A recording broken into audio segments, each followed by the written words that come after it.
All right, let's see how rusty I am.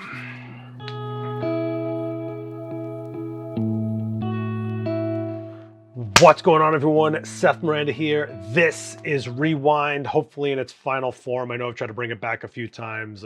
Tried live and that didn't really work out too well. So hopefully this is the real comeback of Rewind. If you're new to this channel, this is a photo, video, industry-ish news show that I've done on other platforms or channels rather, but this is on my own. I am not a brand ambassador. I'm not sponsored. I do use basically all the brands on some level. I do create content for other channels and platforms within the industry. And I am friends with a lot of people that work for the brands and are part of this industry after being a pro photographer right here in New York for 20 plus years. So hopefully I got some insight for you. There's definitely some videos that I'm probably going to pull up right now of using the newer gear. So hopefully I have some more hands-on insight for you guys on some of the gear coming out and some other things. So if you're new to this channel, that's pretty much what's going on here. So hopefully this helps you out, and let's just go right into it with Nikon bringing out the ZFC. Yep. So this is their vintage throwback to the FM2 kind of style camera, but in APS-C. So think of Z50, but with that vintage aesthetic and some things we wanted in the Z50 to begin with, like, let me go back to this,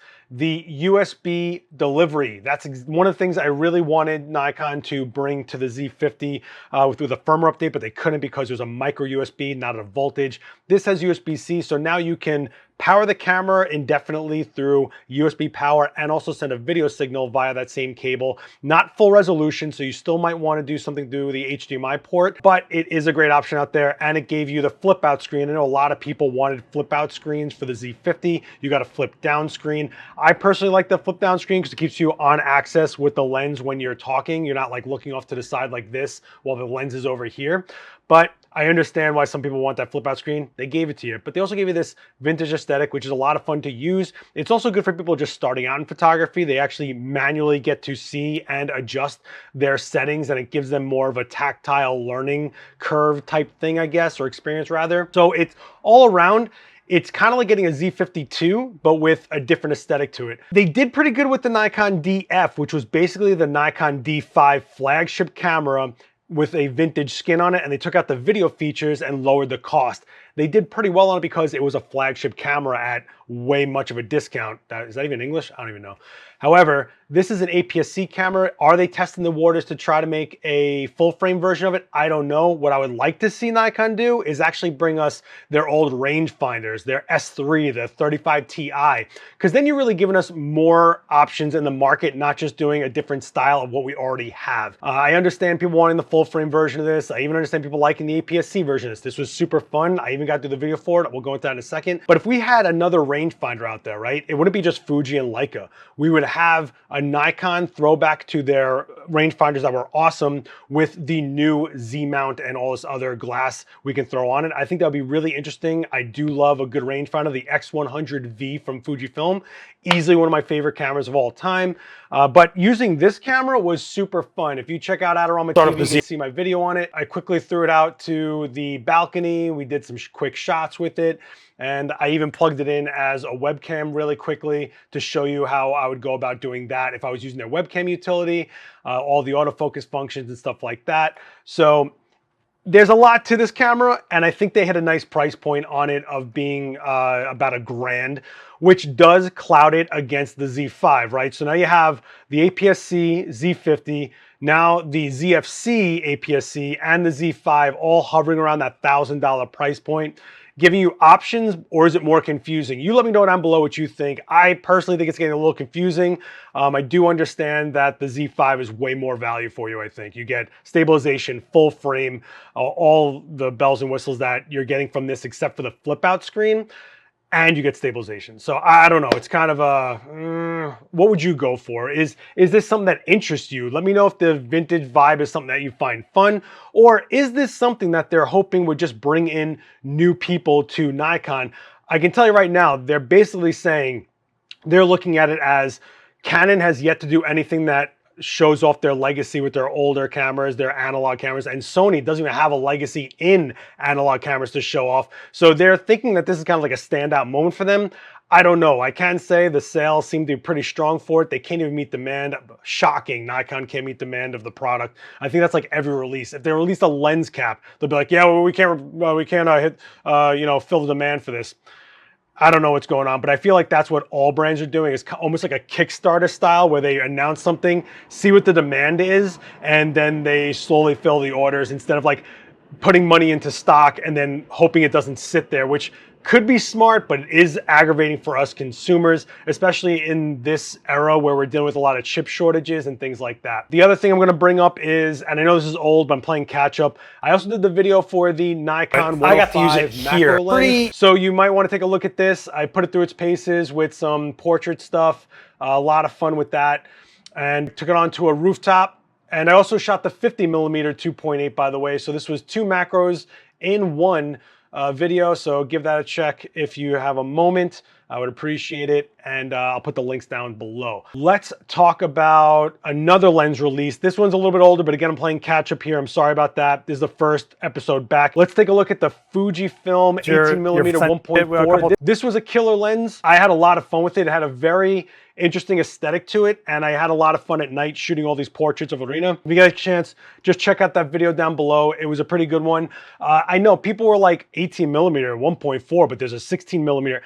There's something very fun about this 18mm. It's just enough to not be ultra wide, that you don't feel like you're always shooting in that ultra wide mindset where all your photos look like it's bent out of shape or gets overtaken by that wide look all the time, and has a really good close focusing distance, so you can get in there really tight if you want to. So for me, it felt like a really good walk around lens, which I literally did in that video. If you get a chance, check that video out. Fuji, I think you guys have been killing it, but they do have some negatives coming.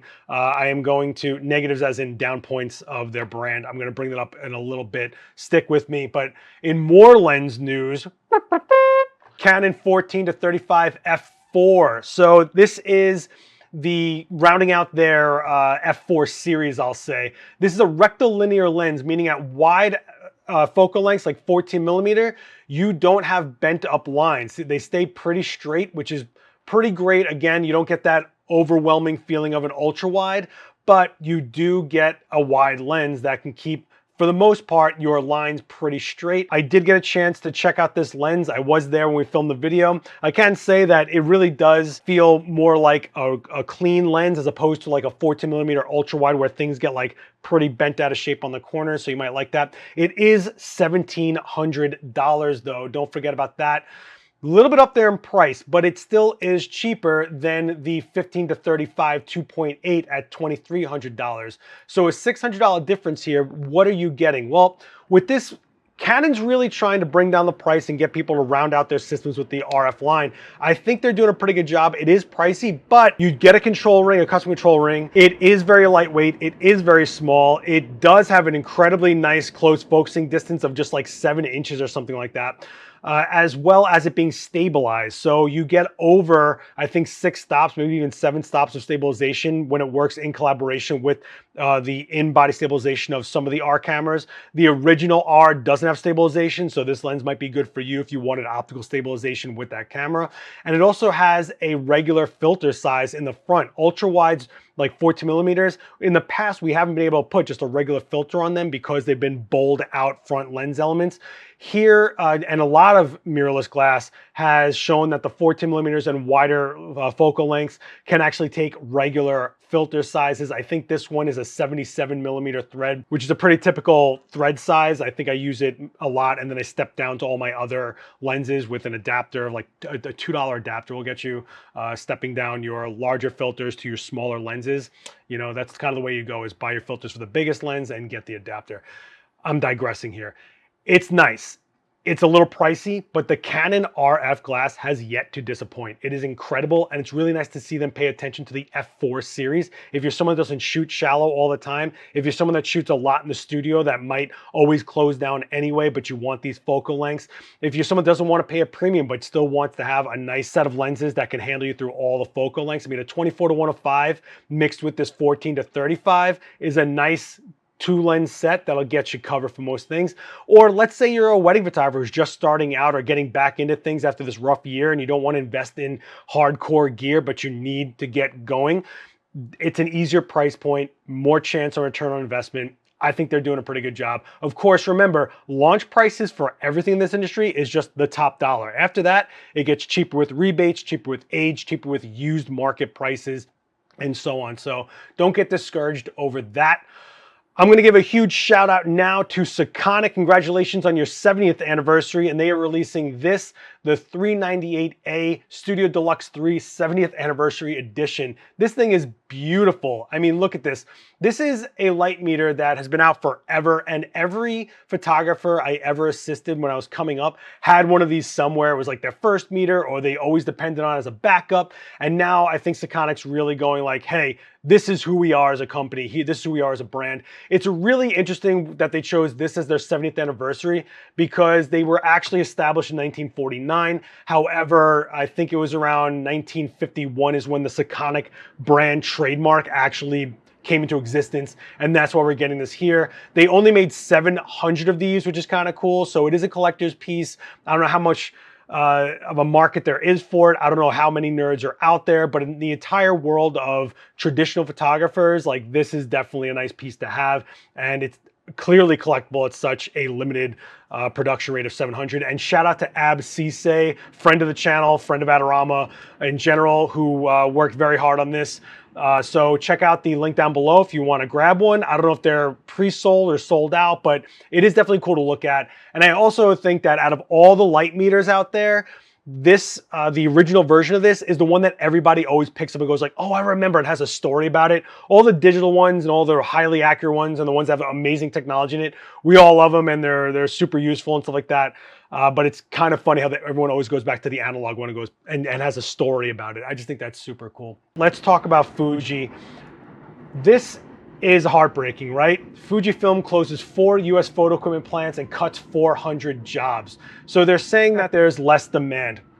Fujifilm has been crushing it. They've been doing their own thing, making things like medium format and rangefinders and anything they want, being the only instant film camera in the game right now, basically, aside from the independent companies, but you know what I'm talking about. They've always done their own thing, and people have always applauded them for it, and they've never been a threat to the big three, Canon, Nikon, Sony. They've never gone after the full-frame market, and I think everybody I know that works professionally, that shoots with a brand as a full-frame system or medium format, somehow has a Fuji in their kit somewhere as a sidearm. I've even seen high-level brand executives, I'm not going to say who, have a Fuji sitting on their desk while they're telling me about their new, NDA camera that I can't talk about. And it's kind of funny, but it's kind of understood. Fuji's awesome. They are hurting apparently. And I think this whole industry is hurting. And this is where I'm going to give you a little bit of a monologue where I don't believe in brand bashing. I think every brand brings something to the table, and I think we are extremely lucky to have what we have. What we see out there is prejudgment of brands and cameras and systems before they even get put into someone's hand. We look at a CGI mock-up of a model and we look at the buttons and we go, oh, that's stupid, there's no joystick or something like that. And then we say, that company is going out of business.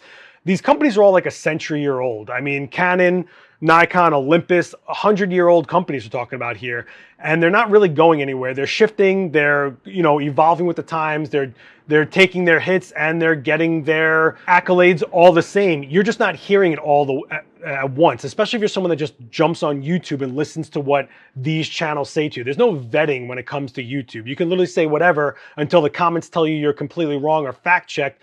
The video can exist out there and just spread misinformation, and then people can just regurgitate that onto forums, and then it becomes a big mess. I will say that brand bashing does nothing but hurt this industry, both consumer industry, market-wise. When you discourage someone from checking out a brand because you somehow think that something about that camera is just not for you, but could be for somebody else, you're discouraging sales, you're discouraging someone from even trying it out, renting it, anything. If that happens, resources get lost. If resources get lost, companies shrink. Companies shrink, people get laid off, like 400 positions at Fuji. Why? No real reason for this, except for the industry is already hurting and we're making it worse with this tribalism, and we really need to stop that. I can tell you from my personal experience, having shot with every brand, and you can find videos of me doing that, they all have something different to them. Does anyone have the God camera? Does anyone have the one that does everything? No, they all have fall points, But you have to look at your own work, your own workflow, what you're looking for out of your shots, how you take those shots, how you work, what you're looking to do, and look at those positive points in what gear is out there and move towards those brands and those models. And that's how you move forward. There is no like, well, they did this and successful, so they'll all follow it. Nikon isn't following after Fuji with the ZFC. They're doing their own thing with a legacy of 100 years of the analog cameras. It just so happens that Fujifilm has been doing this really cool design for a while now. You know, they're not chasing Olympus, they're doing their own thing. And I think we get caught in this idea that there's this like perfect recipe and why didn't they do this? I got news for you kids. What you see coming out now is a 2-year development cycle. That means these engineers have to predict where the market will be in 2 years. Can they build it? Will it be accessible for the market? Does the market have the resources? Meaning, can you afford that 4K 60 frame per second camera 2 years from when they start developing it? Will the parts be there? Can they manufacture it? And then when it comes to market, you go, well, why didn't they do this? Well, that was a year and a half ago and they have to move forward with the design. You got to let them off the mat a little bit, and we keep moving forward faster than ever. Years ago, you didn't see a new camera for 5 to 7 years. Every camera manufacturer put something out because back then it was the lens and the film that took the shot. The camera was really about autofocus and how fast the frames could go per second and maybe battery life, you know, but that was pretty much it. Now the camera really is the shot. Now the technology is moving crazy fast. Now when you're already hearing about that 8K camera, 12K is already being developed. It's what it is. You have to kind of look at what you need, what's good for you, stop worrying about the other guy, and stop bashing the person next to you for what they chose to buy or what they like. It's that simple, everybody. It doesn't help anyone to bash brands, to eliminate more options on the market. Competition goes away. What do you want? 2 brands left? If you look, some channels are only covering 2 brands now because other companies have been like, you know what? We don't need all this bashing for no reason. You're not even giving us a fair shake. And they're looking for other outlets to get their word out. And Nikon's a great example of that when the Z series has been bashed from day one. But now that it's 2 years old or so, people actually have it in hand. There are people that genuinely like it and they're speaking their point of view. And all of a sudden we're seeing a rebound happening of that series. In fact, you're looking at me on a Nikon right now. So it's kind of interesting, right? All I urge you guys to do is before you regurgitate something, really think about what's in front of you and try to make your own assessment. Really think about, did you even get a chance? Have you even held it in your hand? Go to your local store, hold the cameras in your hand, and then make a decision. Because after that, it's genuine.